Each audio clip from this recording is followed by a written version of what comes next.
Good afternoon, everybody. Thank you for being here, and I want to especially thank the team that you see standing before you that's been working so hard. It's the same team that we use for all of our emergencies and disasters, and including COVID, but I'll tell you they're performing extremely well, working very, very hard. Since the last press conference earlier today, Marco has continued to fizzle out. And quite frankly, it wasn't even part of the briefing that I got at 4:30 from the National Weather Service. So suffice it to say that all eyes from this point and forward will be on Laura. Laura is expected to make landfall between southeast Texas and south central Louisiana as a strong Category 2 hurricane late Wednesday or very early on Thursday. I tell you that she's forecast to be a strong Category 2, and if she's not, it's because she'll be a Week 3, and we won't know that for some time, but that's what we need to be preparing for anyway.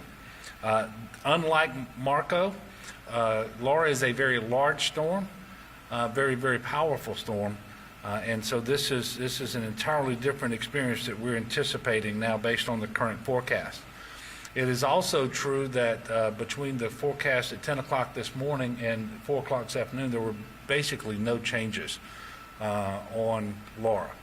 And I think that's going to be the case until that storm clears Cuba and they see how organized it is, and because they know what's between Cuba and Lake Charles, for example, and it's nothing but favorable conditions, open water that's very warm without anything anticipated that would cause a shearing effect. Would encourage everyone not to become fixated on the cone. Again, a third of the time the storm will make landfall outside the cone, but whether it does or not, the impacts of the storm will be felt outside the cone. Wind impacts, rain impacts, storm surge impacts. It could produce some tornadoes and that sort of thing. So please don't become fixated on the cone. But to show you how different this storm is, on its current track, we can anticipate tropical storm winds all the way from Baton Rouge to Houston. And if it moves 40 to 50 miles east of the current track, there could actually be hurricane force winds in Baton Rouge. And so as the track gets further refined over the next number of hours and so forth, we'll have a better idea of that. But everybody should understand this is going to be a very large, very powerful storm. I would remind people that when you're talking about a storm that is a strong Category 2 or on the weak side of a Category 3, you're talking about winds, sustained winds, 100 miles an hour to 110 miles per hour. That is a significant storm. And I would also remind people that it is the eastern side, and some people refer to it as the right side, but it's the eastern side of the storm that typically sees the most destructive forces. By Wednesday morning, this storm, Laura, could be affecting Louisiana in terms of having tropical storm force winds. That's the earliest reasonable time that we can anticipate that. But we do know that by late on Wednesday, it could actually be making landfall as a hurricane. The entire coast of Louisiana is under a storm surge watch. The most significant part of this is from the Texas line to the Atchafalaya River. But it also does extend eastward from the Atchafalaya River just at lower levels. But focusing on the most critical part of this is the Texas line to the Atchafalaya River. It's forecasted now that they can expect 7 to 11 feet of storm surge.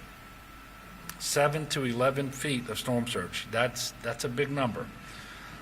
The other important thing to remember is that even if you don't live immediately on the coast, this storm surge could impact areas well away from the coast. And this is especially true when you think about the rivers that are not going to be able to empty as they normally would because the storm surge is preventing that from happening. And then the rainfall that's going to be happening inland that's going to cause those rivers to surge, the Calcasieu River, the Mermentau River, for example. And the amount of rain that they believe that will fall with respect to Laura is 5 to 10 inches, but with 15 inches being possible in certain isolated areas.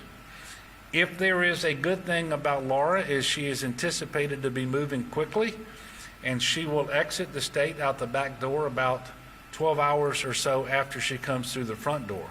If that happens, then the rainfall totals wouldn't be as significant as if she moved slower and kind of sat stationary and had those rain bands just dumping on Louisiana. But 5 to 10 inches of rain is plenty of rain if the rivers are not emptying as they normally do. So this is a very powerful storm. There will be storm surge impact, there will be wind impact, there will be rain impact. And so everyone needs to prepare for that. Tomorrow should be a relatively quiet day. People can continue to prepare tomorrow, but I would think that that's going to be the last full day for people to do that. So we do ask people to take advantage of the opportunity that you've been given. For some people, as I mentioned, we're going to have tropical storm force winds impacting Louisiana along the coast on Wednesday morning. And so people shouldn't anticipate, especially if you live in South Louisiana close to the coast or on the coast, you shouldn't anticipate that you're going to have time on Wednesday to prepare. And I know that you've heard me give updates for a few days now. We also know that Tropical Storm Marco didn't meet the original projections from the meteorologists. I will tell you that's a good thing. We would much rather have a storm fizzle out on us than come in stronger than was forecasted. But we make decisions obviously based on the best information that we have and the forecast models that are being put forward by the National Weather Service. And I will tell you, the forecast that we have for Laura causes me to have tremendous concern and should cause the people of Louisiana to be concerned as well. We need to take every precaution and take this one very, very seriously. In addition to having calls with parish officials in southeast and southwest Louisiana today, GOSEP also began briefing calls with central and north Louisiana leaders so that they can be briefed on the potential impacts of the storms. Give me some water, please. Excuse me. I expect to see changes made to the evacuation orders in southeast Louisiana that have been issued over the last 24 hours or so. Thank you. And of course, we may see some voluntary or even mandatory evacuations added in southwest Louisiana.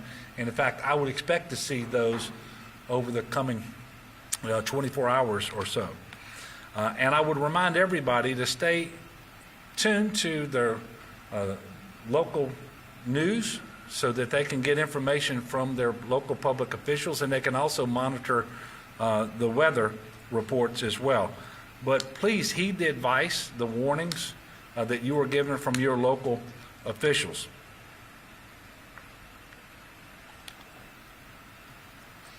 State offices will reopen tomorrow with the exception of those offices in areas that are under mandatory or voluntary evacuation orders from the local government.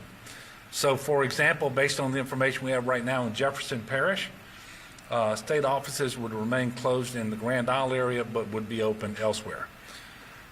We will make final decisions about Wednesday and Thursday based on the information we get tomorrow.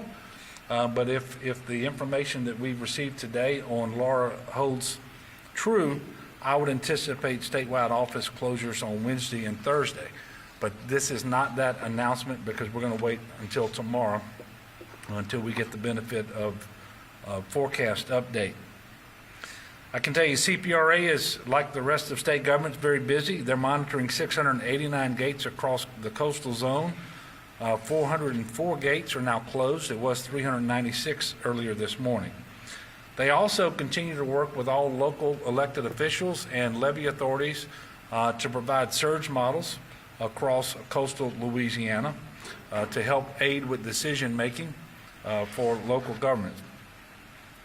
We've delivered 4 18-inch pumps to Plaquemines Parish and placed them at the Wilkinson pump station. Thank CPRA for that. And of course, the CPRA continues to coordinate with federal and local elected officials, including now in southwest Louisiana, to pre-position pumps and other assets as needed and requested. The Department of Corrections, in consultation with requests that came out of the Calcasieu Parish Sheriff's Office, is preparing to evacuate 202 inmates from the Calcasieu Parish Prison before Hurricane Laura arrives. Already, the department has assisted with the successful evacuation of more than 1,300 parish inmates from Plaquemines, St. Mary, Terrebonne, and Vermilion parishes. The Department of Corrections has more than 23,000 field sandbags that are on hand at our state-run prisons. Obviously, they have more sand and more empty sandbags that are ready to be filled upon request, and obviously we will take Web EOC requests for sandbags. And Web EOC requests, that's how we receive requests from parish offices of emergency preparedness for whatever their needs might be. Finally, I want to give an update on unemployment benefits. You asked the question, I think, this morning. We've been working closely with the Secretary of the Louisiana Workforce Commission, Ava Dashwa, and Treasurer John Schroeder, and the Division of Administration under Jay Darden. We believe the payments will start this week and on Wednesday. The first checks will go out. And I want to thank Secretary Dashwa and Treasurer Schroeder for working to make it possible to get those payments out this week. So in conclusion, our sights are on Laura now, and we encourage everyone to be paying close attention and take every precaution, understand that this is forecasted to be a very strong, very big, very powerful storm. It has the potential to be a major hurricane, and that's categorized as a Category 3 or higher. And we will all need to watch the forecast over the next day or so to see what changes it brings to the track or to the intensity. So in addition to continuing to prepare for the storm, we ask you to continue to pray for Louisiana and all the people here as well. And so with that, I'm going to take your questions. Greg. Governor, what would you say to folks who might be planning hurricane parties? Yeah, first of all, hurricane parties are never a good idea. They're an absolute horrible idea during COVID because there's multiple dangers there. And I would say rather than doing that, they need to spend their time preparing for this particular hurricane. And we know that quite often these things do happen. But just like we remind you, everything associated with Laura, you have to remember we have a COVID public health emergency in place right now too. And so I would encourage anyone even starting to contemplate a hurricane party to not do that. It's just not a good idea. In fact, it's a very, very bad idea. Sam? Governor, you said unemployment checks will start going out Wednesday. Do you anticipate all of them going out Wednesday? And if not, No. do you have an idea how many? Also, do people need to do anything if they're already receiving $100 in state benefits, or need to do some sort of new application, or really just get their checks automatically? Okay, I'm going to answer the first question, then I'm going to ask you to ask the second one again. So I can't tell you that all of the checks will go out on Wednesday. I can tell you that we will start issuing checks on Wednesday. They'll go out as quickly as they can possibly get them out. That turnaround time, considering the obstacles that were in front of the Workforce Commission, is actually pretty remarkable. They've been working extremely hard to make sure that they can get these out. If I get a better update on the pace at which they're going to be issuing these checks, I will certainly give you the update at that time. Now, what we're talking about here, the state has continued to make the state benefits payments as scheduled on a weekly basis for state benefits. We're talking about enhanced unemployment benefits that we've been receiving from the federal government that were discontinued as of July 31st, but reinstated through executive action of the president, but in a lower amount. So these are those $300 a week checks, is that what we're talking about, retroactive to August the 1st. So that's what's going to be going out. And then you had a second question, and it was something about, Yeah, so the second question is, if someone was receiving the $600 and in the meantime has been making more than $100 in state benefits, are the checks automatically Yes. sent to them, or do they need to Yeah. apply? yeah, I mean, you have to weekly recertify, but so long as they've been doing what they've been doing throughout, these checks are going to be sent to those individuals who qualify.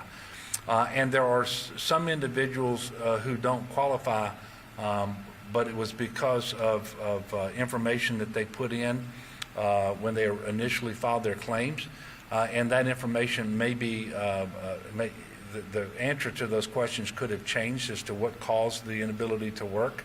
And so we've actually reached out to those individuals, and are still in the process of doing that, to get them to update their claim, because that was about 20,000 people could actually qualify.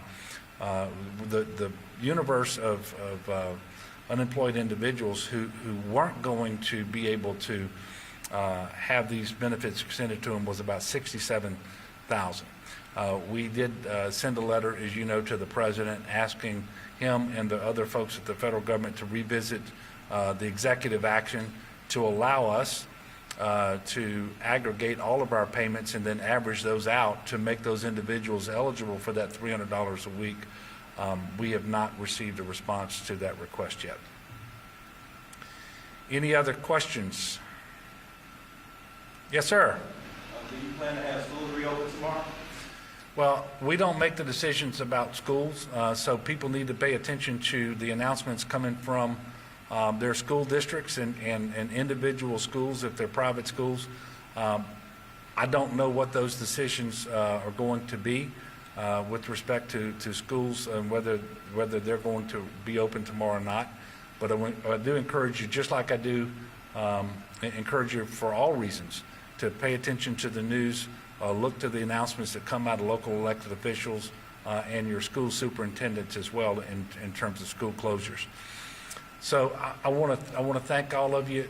As best I can tell, tomorrow we're going to have one press availability. It'll be at this time tomorrow.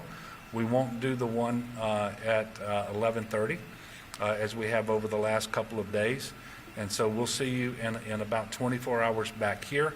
In the meantime, let's all take advantage of this opportunity that we've been given, that quite frankly we didn't expect we would have, to better position ourselves and prepare ourselves and our families for the arrival of Laura. Secondly, I want everyone to understand that this has the potential to be the strongest hurricane to hit since Hurricane Rita. And it happens to be taking, at least for now, a very similar track to Hurricane Rita. So we should all be very, very careful and make sure that we take advantage of this opportunity that we've been given. And so with that, I will see you all tomorrow.